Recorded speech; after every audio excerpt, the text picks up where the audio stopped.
የካቲት 28 ቀን 1994 ዓ.ም ማለዳ ካፒቴን ሮበርት ጄ ራይት አዲስ ታሪክ ሊሰራ ጥቂት ደቂቃዎች ቀርተውታል። በታገደው የአየር ክልል ውስጥ እየበረሩ ያሉ 8 የቦስኒያ ሰርብ ተዋጊ አውሮፕላኖችን ለመምታት ተዘጋጅቷል። ይህ ክስተት በኔቶ ታሪክ ውስጥ የመጀመሪያው ወታደራዊ ተኩስ ይሆናል። ከራዳር አውሮፕላን ድምጽ ይጮሃል።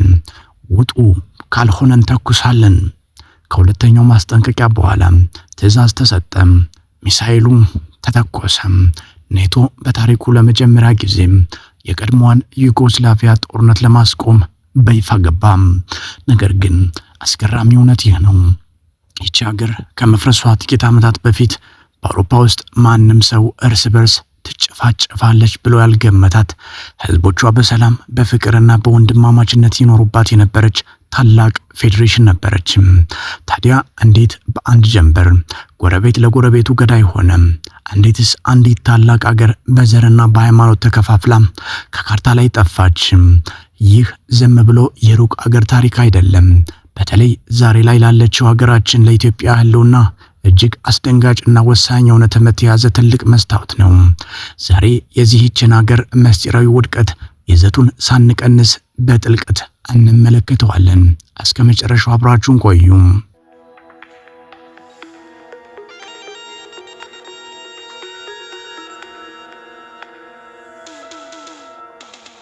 ዩጎዝላቪያ ልዩ ሀገር ነበረች።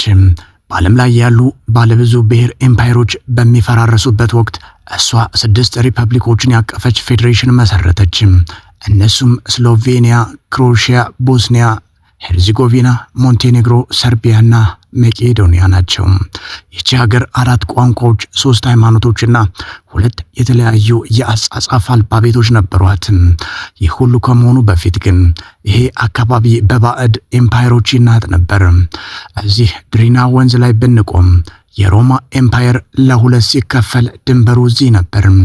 በአንድ በኩል የምዕራብ ሮማ ኤምፓየር ወይም ካቶሊክ፣ በሌላ በኩል የምስራቅ ሮማ ኤምፓየር ወይም ኦርቶዶክስ ሆኑ። በኋላ ላይ ደግሞ የኦቶማን ኤምፓየር እስልምናን ይዞ መጣ። እነዚህ ህዝቦች ሃይማኖታቸው ቢለያይም አንድ የሚያደርጋቸው ትልቅ ነገር እንዳለ ተገነዘቡ። ሁሉም ስላቭስ ወይም ወንድማማች ህዝቦች ነበሩ። በ1918 የኦስትሪያ ሃንጋሪ ኤምፓየር ሲፈርስ የሰርቦች፣ ክሮአቶችና ስሎቬኖች ኪንግደም ተመሰረተ። በኋላም ዩጎዝላቪያ ተባለች። ነገር ግን ክሮአቶች በፌዴራሊዝም በራስ ማስተዳደር ሲፈልጉ፣ ሰርቦች ማዕከላዊ አገዛዝ በመፈለጋቸው በመካከላቸው የፖለቲካ ግጭት ተጨመረ። የፖለቲካ ሁኔታው ሳይፈታ የናዚ ጀርመን ወረራ መጣ። በዩጎዝላቪያ የተከሰተው ግን ወረራ ብቻ ሳይሆን አሰቃቂ የእርስ በርስ ጦርነትም ጭምር ነበር። በወቅቱ 3 ዋና ኃይሎች ነበሩ። የክሮኤሺያ ፋሽስት ቡድን የሆነው ኡስታሻ፣ የሰርቢያ ንጉሳዊ ብሔርተኞች የሆኑት ቼትኒክስ፣ እንዲሁም በኮሚኒስት የሚመሩት ባለብዙ ብሔር ፓርቲዛኖች ነበሩ። በጃሴኖቫክ የሚገኘው የሞት ካምፕ የክሮኤሺያ ኦሽዊትዝ ነበር። እዚህ የኡስታሻ ፋሽስቶች ሰዎችን የገደሉት በፋብሪካ መሳሪያ ሳይሆን በቢላዋ እንዲሁም በርዝራዥ ነበር። የጀርመን አዛዦች እንኳን ክሮአቶች አብደዋል እስኪሉ ድረስ ጭካኔው የወረደ ነበር። በዚህ ካምፕ ብቻ 83145 ሰዎች ተጨፍጭፈዋል። በአጠቃላይ 340,000 ሰርቦች፣ አይሁዶችና ሮማዎች በኡስታሻ ተገድለዋል። በምላሹ ቼትኒኮች ክሮአቶችንና ሙስሊሞችን ፈጁ። ነገር ግን ዋናው እውነት የፋሽስቶቹ ኡስታሻ ቡድን በወቅቱ ከነበረው ህዝብ ከ10% በላይ ድጋፍ አልነበረውም። አብዛኛው ህዝብ ግን ማርሻል ቲቶ የሚመራውንና ሁሉንም ብሔር ያቀፈውን የፓርቲዛን የነጻነት አርበኞችን ተቀላቀለ። የፓርቲዛኖቹ መሪ ጆሴፕ ብሮዝ ቲቶ የተወለደው ከስሎቬኒያዊት እናትና ከክሮኤሺያዊት አባት ነበር። እሱ የዩጎዝላቪያን ህልም በአካል የሚወክል ሰው ነበር። ታዋቂው መፈክሩ ብራትስቮ አይዶኒሲስቮ ወይም ወንድማማችነትና አንድነት የሚል ነበር። በሱ ዘመን ነፃ የሕክምና አገልግሎት፣ ነፃ ትምህርትና ጠንካራ ኢኮኖሚ ማህበረሰብ ተገነባ። ዩጎዝላቪያ በምዕራቡም ሆነ በሶቪየት ጎራ ሳትወግን ያልተሰለፉ ሀገራት ድርጅት መስራች ሆነች። በ1984 የሳራየቮ የክረምት ኦሎምፒክን ስታዘጋጅ አሜሪካና ሶቪየት ህብረትን በመሃል አሰልፋ በዓለም መድረክ ላይ ደምቃ ነበር። አዎ ቲቶ አምባገነን ነበር። የተቃዋሚዎች ይታሰሩ ነበር። ነገር ግን ህዝቦች በሰላም ይኖሩ ነበር። ብዙዎች የዩጎዝላቪያ መፈራረስ በቲቶ ሞት የመጣ የዘር ጥላቻ ይመስላቸዋል። ነገር ግን ይህ ትልቅ ውሸት ነው። ቲቶ ከሞተ በኋላ ሀገሪቱ ለ11 ዓመታት በሰላም ቀጥላ ነበር። እውነተኛው ጠንቅ የመጣው ከኢኮኖሚ ቀውስ ነው። በ80ዎቹ አገሪቱ ከዓለም አቀፍ የገንዘብ ድርጅት IMF የተበደረችው ገንዘብ የኒዮ ሊበራል ሪፎርምን አስገደደም። በ1990 የሲአይኤ መረጃ እንደሚያሳየው የሥራ አጥነት መጠን 15 በመቶ፣ የገንዘብ ግሽበት ደግሞ 2700% ደረሰ። በአንድ ወር ውስጥ የአንድ ዳቦ ዋጋ 4 እጥፍ ይጨምር ነበር። በተጨማሪም የሶቪየት ህብረት ሲፈርስ ምዕራባውያን ለዩጎዝላቪያ የነበራቸው ፍላጎት አበቃ።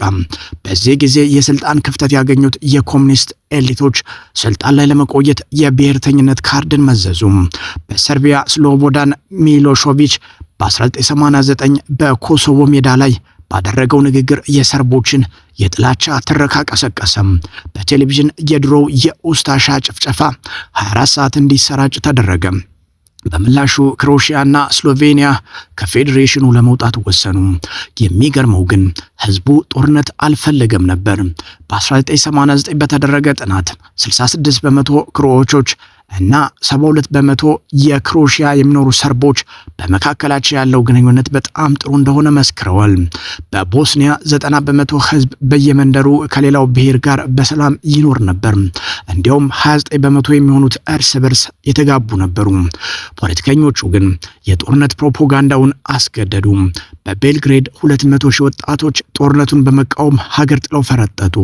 80 በመቶ የቤልግሬድ ነዋሪዎች ለውትድርና የቀረበላቸውን ጥሪ አልቀበልም አሉ። የጥላቻ ትረካው የተፈጠረው ጦርነት የማይፈለገውን ህዝብ ዝም ለማሰኘት ነበር። በመጨረሻም በቦስኒያ በተነሳው ጦርነት የቦስኒያ ሙስሊሞች ወይም ቦስኒያክስ ትልቁን ሰለባ ሆኑ። በሰርብ ኃይሎች በስሬብሬኒካ 8372 ወንዶች ልጆች በአሰቃቂ ሁኔታ ተጨፍጭፈዋል።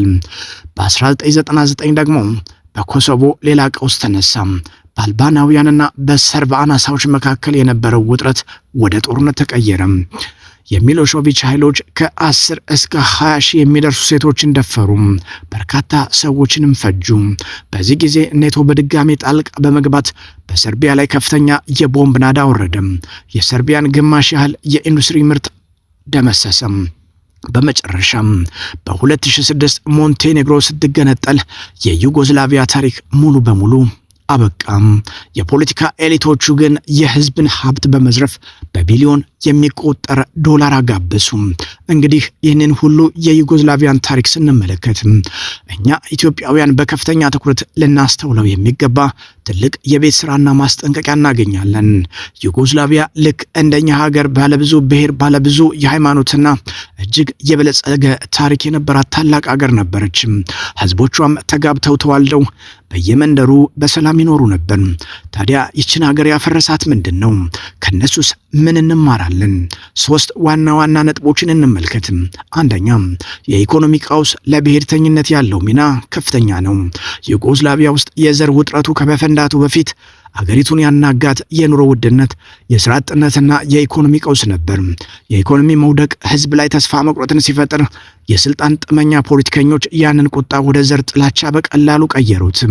እኛም ሀገራችን ላይ ያለውን የኢኮኖሚ ጫናና የኑሮ ውድነት ተረድተን በችግሮቻችን ምክንያት ለሚመጡ የዘር ፕሮፓጋንዳዎች እጅ አለመስጠት እንድንችል ትልቅ ማሳያ ነው። ሁለተኛ፣ የሚዲያና የፖለቲካ ኤሊቶች ሴራን መረዳት ያስፈልጋል። በታሪኩ ላይ እንዳየነው ሰርቦችና ክሮቶች በየዕለት ተዕለት ህይወታቸው ጥላቻ አልነበራቸውም። ነገር ግን የፖለቲካ ኤሊቶቹ ስልጣን ላይ ለመቆየት ሲሉ በቴሌቪዥንና በሚዲያ የድሮ ቁስሎችንና የታሪክ ጭፍጨፋዎችን 24 ሰዓት እንዲሰራጩ አደረጉ። ህዝቡን በፈጠራ ወሬ በፍርሃት አጠቁት። ዛሬ እኛም በሀገራችን ማህበራዊ ሚዲያ ላይ የሚለቀቁ የጥላቻ ንግግሮች፣ የውሸት ትረካዎችና ህዝብን ከህዝብ የሚያጋጩ አጀንዳዎች የሀገር መፍረሻ ስልቶች መሆናቸውን አውቀን በንቃት ልንከላከላቸው ይገባል። ሶስተኛና የመጨረሻ፣ ጦርነት አንዴ ከተቀሰቀሰ መቆጣጠር አይቻልም። የቦስኒያ ወጣቶች መጀመሪያ ላይ ጦርነት አይመጣም እኛ በሰላም ነው የምንኖረው ይሉ ነበር። ነገር ግን ፖለቲከኞቹ የታጠቁ ኃይሎችን አስገብተው ግልጽ ሲጀምሩ ጦርነቱ መላውን ቀጠና በላው። ጦርነት አሸናፊ የለውም።